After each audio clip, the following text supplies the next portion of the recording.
you are uncomfortable with your voice or switching on your camera, you can respond through the chat messages so that it's kind of like interactive session. So let's get started. So today, do you know what is the topic for today? Yes, today we are going to speak about the infinite power of your mind.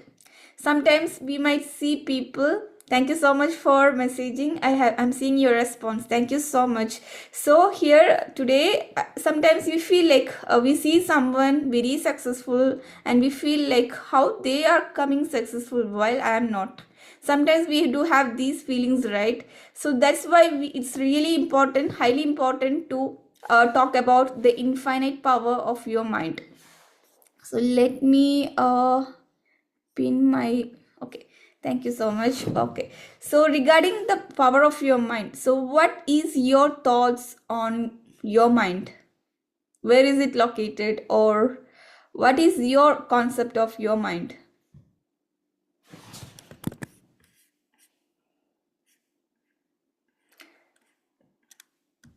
See, we may think like, oh, sometimes we get depressed, we get sad, right? We feel like we are in the low state. But remember, our mind is so powerful than you realize. It's also there in our scriptures, also, even in our holy book Quran. It's highly emphasized in the best way by our Creator.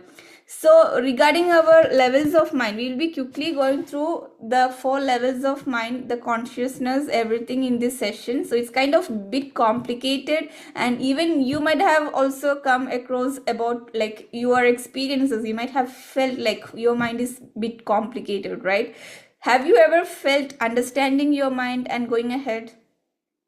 So let me give you a quick story about a restless mind. Okay, so there comes a very greedy person. There was a greedy person. Okay, he came to a giant. He was so greedy. He wants everything. So he came to a sage. You know, saint, right? He like the scholar, the saint, whatever we can call the sage.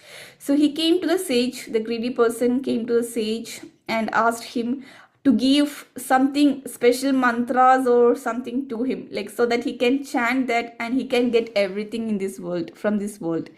But the sage, he knows how he behaves, the greedy person behaves. He did not give him any mantra initially, and frequently he started visiting, the greedy person started visiting the saint, and finally the saint decided, let's give him the mantra. Okay, so but there is conditions apply. Do not expose this mantra or do not apply or use this mantra in your life. I'm going to say the mantra but don't apply. So the saint gave the mantra to the greedy person, and the greedy person is very happy. He came home with the mantra, but then he's so restless, he want to apply this. The saint has already said don't apply this, right? But he's so greedy, he started applying it. Once he chanted the mantra, what happened? See, you might have seen Aladdin's lamp, a genie comes out, right? The same way a giant came out from when he applied that mantra, when he chanted that mantra. And now the giant is saying to the greedy person, like, tell me whatever you want me to do. So he is ready to do every work he is being assigned. So the greedy person told him, bring some food to me, like bring this food, climb up the mountains, level up the land, everything, brings treasures for him. Within a fraction of seconds, he's doing it. The giant is doing it. Okay. And the giant, after completing each work, he will come in front of the greedy person and he will say, ask or he will command, give me more work. The greedy person is so desperate now, he don't have further works for him. Okay, so he quickly ran to our saint, the sage, and checked with him what to do further. So the saint told, I told you, right, don't apply this mantra in your life. But then yeah, it's okay. Then now he told the greedy person, go back and tell the giant to go to the jungle and bring the biggest tree from the jungle and plant it near to his home. Okay, what will happen now? In a fraction of seconds, he will bring the whole tree and he's going to plant, the giant is going to plant it, right? That happened. and now he's ready for the next work. He's commanding for next work. The giant is commanding for next work. What will happen right now? Our saint has told our greedy person to give him another task. Climb up the tree, go to the top, and come down. This is very easy for the giant, right? Did that one as well. Now he's looking for more work, and now the greedy person told, repeat this, don't stop this work, continue this work as long as I tell you to stop. So now the giant is climbing up the mountain, coming down, and this process is getting repeated. So what did you learn from this story? What is the moral of this story? See, the giant is like our mind, okay? So when our mind is idle, what will happen? It creates difficulties, it creates chaos. That's what the giant is also doing. When he is idle, he is creating chaos to his commander, to the greedy person. The greedy person is becoming frustrated. So the giant is like a mind who is very idle. If he is idle, he is bringing chaos and difficulties in life.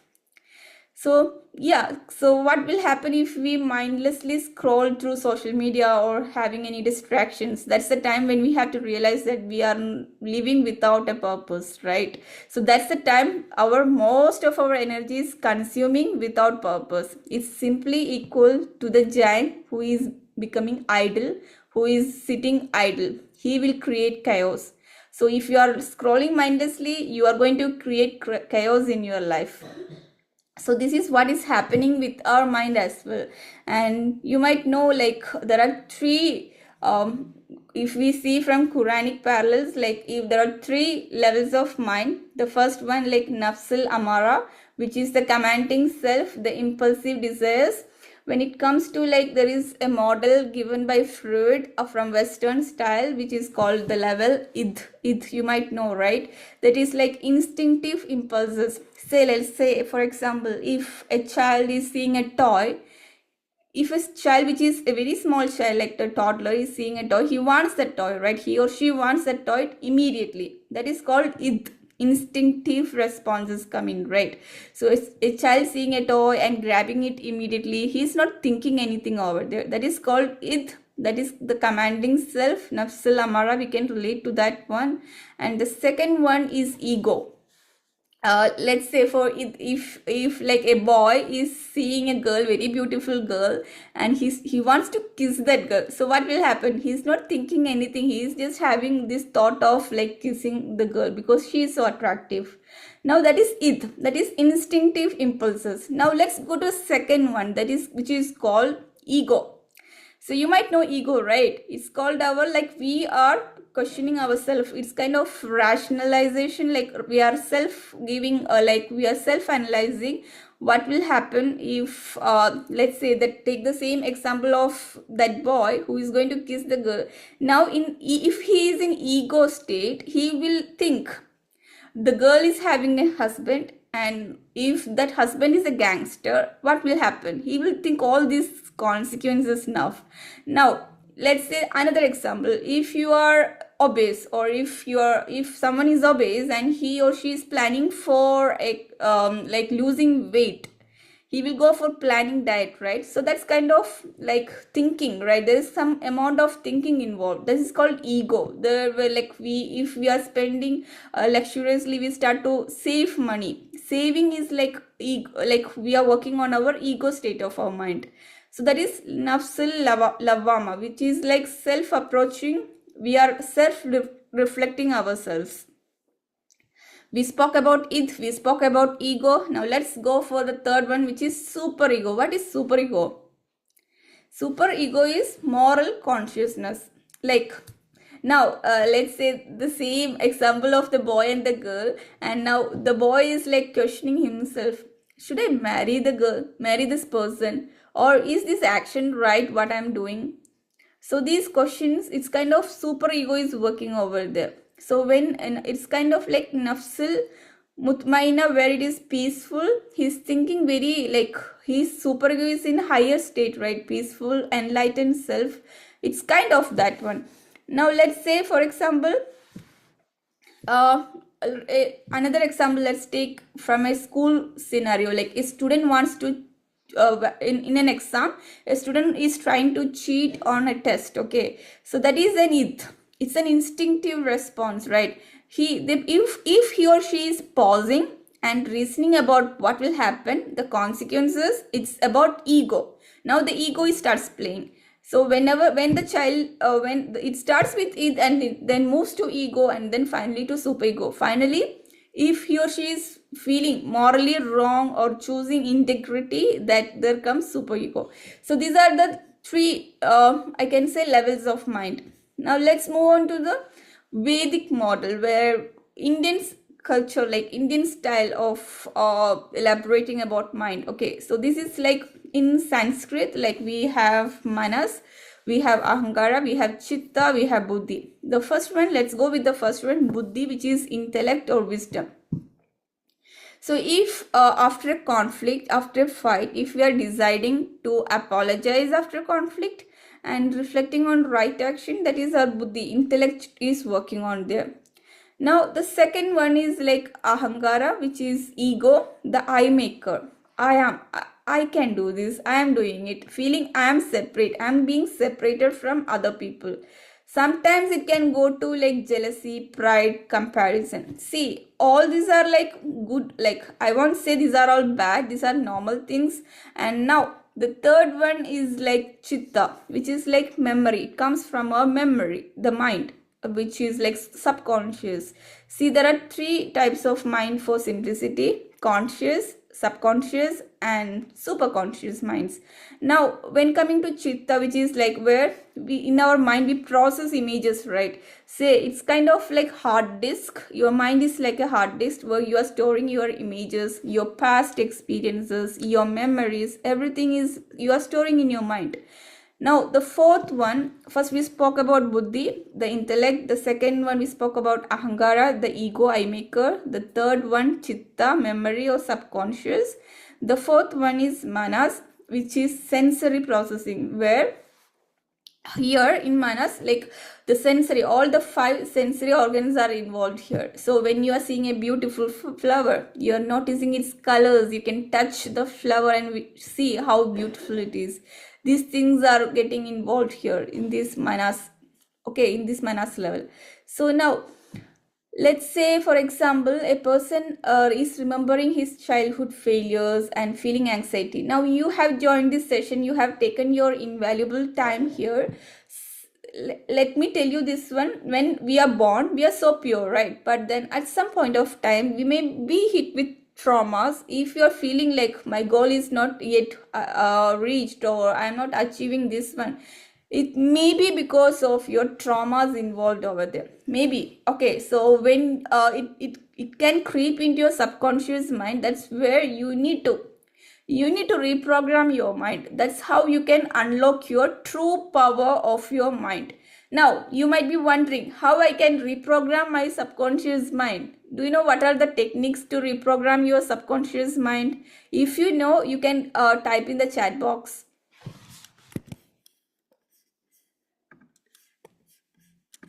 Just reflect whatever you are doing, and you may be doing some of the techniques in your life. If you are like may know your age, if you are like with your experience, you might be like applying all the reprogramming techniques for sure. Now you can share these ones, like you can share with us as well. So let me tell you, I'm going to tell you 10 methods of reprogramming your mind. If you're in low state, to bring your mind to higher state, this is what I offer to my clients as well. We deeply go into these 10 methods of reprogramming during our course. So the first one is emotional release.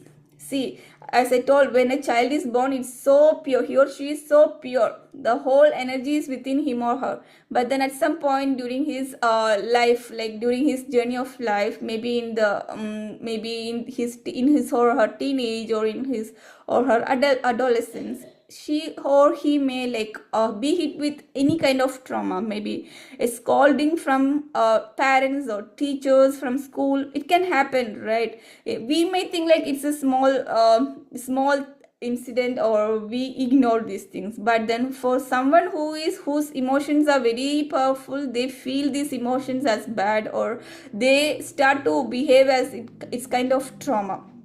So the first step is releasing your emotions, which we call as inner child healing. It's about freeing your traumas. See, why we need to free our traumas?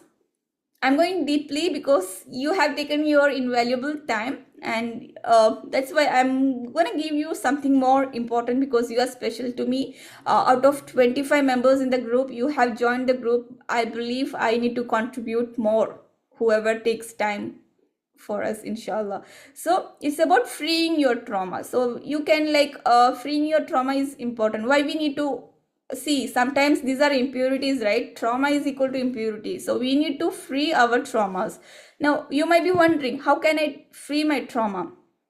Say, you can go ahead with journaling your anger. So one of the proven techniques is like, you can write down whatever emotions, whatever bad incidents you had, you can scribble down, crumble it and throw away. So it's better, if possible, you can burn it out as well. Now if you are in Canada, where are you from? If you are in Canada, it's maybe risky. I won't suggest you this one, because inside apartment or your sensory things will start to pop up. So I would recommend you to crumble it and throw it away. So, or you can tear it off and then dispose. So this is one of the steps that we do, and there are meditations, everything. The second step is the second method for reprogramming your mind is awareness and observation. This is what I am giving as a token of love in our WhatsApp challenges. It's about witnessing your thoughts. What recurrent thoughts you are having right now. If it is positive, you are well and good. If it is negative, you need to reprogram your mind. Everybody is not perfect. We are not perfect. Human beings are not perfect. So sometimes we may have mixed emotions. But then if you are looking for something special, if your dreams are very high, you need to purify your mind. Your impurities, there should not be any kind of impurities. So impurities will block your dreams or goals to get achieved. Now the third one is reframing, interpreting events positively. So if any incident happened negatively, you need to make it positive. Like, if for example, maybe past experiences, you might have felt like it's negative incident, you can make it positive. How we can make it positive? There are numerous ways we can do it. One of the best ways is to submit, to seek to your creator. Submission is important. So the fourth one is affirmations. It's about auto suggestions. You are giving auto suggestions every time. So whenever you are thinking about, if, say for example, if you want to cook a meal for afternoon, and you're feeling like, okay, I will cook it after 1 hour. So that is, maybe if it is blocking your further actions, further day-to-day activities, like if you're delaying the activity to 1 hour ahead, and if it is further delaying your activities, you need to or give auto suggestion or affirmations. I'm going to do it now, I'm going to cook it now. These ways you can auto suggest your brain. You are feeding inputs to your brain. So brain does not know what is real and what is imagined. So you can give auto suggestions. So this is the most very powerful one. But then sometimes some people may find difficulty doing this, right? So the fifth one, what are the four ones we spoke about? The first one, emotional release. Second one, awareness and observation. Third one is reframing. The fourth one is affirmations. Now the fifth one is habit installation. So if you practice something, if you feel like, if I'm going ahead with a habit, and if you feel it's going to give you output, you need to follow it consistently, daily. You need to follow it till you master that habit. For 21 days, it can be for 7 days for someone, it can be one day itself you can master that habit. But practically 21 days you can take to master that habit. You have to follow 21 days consistently to master that habit. So that is about habit installation. So it's almost time for us. I'm going to quickly give you all the reprogramming methods so that you get a track for our next session. The sixth one is visualization. The seventh one is emotional anchoring. The eighth one is gratitude and heart coherence. So here gratitude is the most powerful tool, and in Surah chapter number 14 from our holy book Quran, verse number 7, وَإِذْ تَأَذَّنَ رَبُّكُمْ لَإِنْ شَكَرْتُمْ لَأَزِيدَنَّكُمْ وَلَئِن كَفَرْتُمْ إِنَّ عَذَابِي لَشَدِيدٌ. So it's very powerful. Here our creator is conveying to us, if you are grateful, I will surely increase you more. So it's just about being like تَأَذَّنَ رَبُّكُمْ لَإِنْ شَكَرْتُمْ. It's about shakar. You might know, right? Shakar means like shukur means being grateful to something, right? So here hamd and shukur is different. Hamd in Arabic word, it's being, we have to be grateful, we have to praise our creator. When we receive something, we say alhamdulillah, right? Similarly, it's about two things are there, but here in shukur, it's just one thing. We just need to be grateful. Whatever things we have, we need to be grateful. When you start counting your blessings, you will come to know that it's so numerous blessings. See, now you are awake, you are here with a purpose. When you are awake for a day, just think that you are here with a reason. There is no one in the world without reason living in this world, okay? So that is the powerful truth. And now let's go to the ninth one, which is meditation and focus. Some people find meditation, prayers are a kind of meditation. Some people, if they are so depressed, sometimes the prayers, they cannot do it in the best way. That time they need outside help. Taking mentors is also important. So here meditation, it may go to like guided meditations are all there. So once they start to be on track, they can see results in their prayers also. They get connected to their creator, to his or her creator. By prayers also they can get connected. But then if somebody is losing track, and if they are feeling like prayers are also not able to help them, that's where guided meditations takes place. The role of guided meditations take place. Then now the last and the final one, 10th one, is super conscious activation. So I told you there is conscious mind. So whatever we are talking right now is conscious, and now there is subconscious also, and now there is also super conscious. Here we are connecting with our divine guidance. So here example, say we can go for prayers, we can go for creative flow state, for inspiration. These are all the things that we can do, and there is no challenge or problem without a solution. So every challenges, there is a solution. It's in you to find out those things. And before that, let me quickly share one of one second, I can share you my okay. Can you see my screen? Okay, so this is about power of mind. Okay, we were speaking about the infinite power of your mind. So if I'm going to deliver a speech for a person who is in low state, he cannot understand what I am speaking or what I'm talking. He will not be receiving those messages that I deliver, right? So it's highly important. You need to be in a higher state.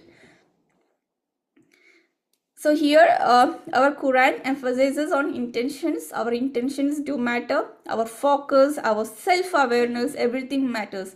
So here in chapter Ar-Rad, chapter number 13, verse number 11, indeed Allah does not change the condition of people until they change what is in themselves.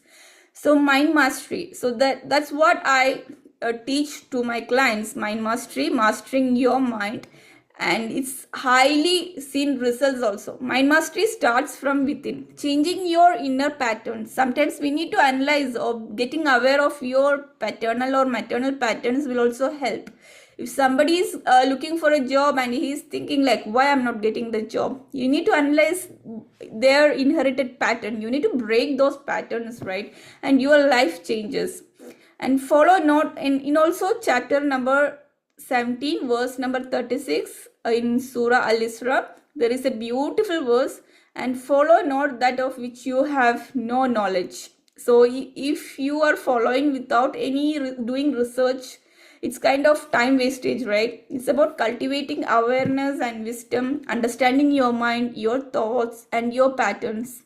So this all verses are highly connected to our mind, where we need to understand ourselves. Take your time, reflect on what you are doing right now, and go ahead.